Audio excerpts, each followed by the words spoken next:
अस्सलामुअलैकुम, आप देख रहे हैं A1 ग्लोबल टीवी और मैं हूं नाइला भट्टी। सबसे पहले शामिल करते हैं आज की अहम खबरें।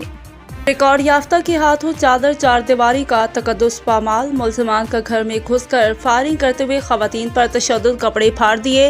टेक्सला UET के मुलाजिम लियाकत अली ने प्रेस कॉन्फ्रेंस करते हुए बताया कि बुरहान के इलाके मोहल्ला गढ़ीवाला में रिकॉर्ड याफ्ता खालिद महमूद ने अपने साथियों कज़ाफ़ी बट अशफाक दर्जी ने हमरा 5 से 6 नामालूम अफराद मेरे घर में घुसकर फायरिंग की और घर की खवातीन के साथ तशद्दुद, दस्त दराज़ी करते हुए उनके कपड़े फाड़ दिए। लियाकत अली ने टेक्सला प्रेस क्लब में प्रेस कॉन्फ्रेंस करते हुए बताया कि दिसंबर 2022 में मुल्ज़िमान के खिलाफ मुकदमा 432/22 दर्ज होने के बाद सेशन कोर्ट अटक हाई कोर्ट रावलपिंडी से जमानत खारिज होने के बावजूद पुलिस चौकी बुरहान मुल्ज़िमान को गिरफ्तार करने से इनकारी है।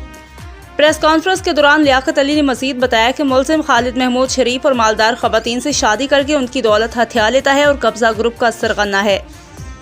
खालिद महमूद का साथी कज़ाफ़ी बट अश्तहारी है और इस गैंग ने इर्द गिर्द के इलाके में लाकानूनियत का राज कायम किया हुआ है। मेरी भतीजी सबा तारिक से भी खालिद महमूद ने उसकी करोड़ों की मालियत की ज़मीन की खातिर शादी की है और मेरी भतीजी और उसके शौहर के साथ मेरा कोई मामला ना है, जिसका पुलिस उज़र ले रही है। जबकि ये मामला मेरे घर के तकद्दुस और चारदीवारी के तकद्दुस को पमाल करते हुए मेरे घर की इज़्ज़तदार खवातीन की तज़लील की है।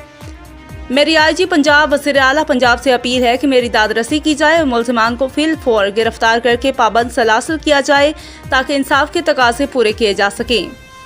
खालिद महमूद ने मुझ पर सीधा फायर किया, जो कि खुशकिस्मती से मुझे ना लगा। SHO थाना हसन अब्दाल ने भी यकीन दहानी करवाने के बावजूद अभी तक कोई कार्रवाई ना की है।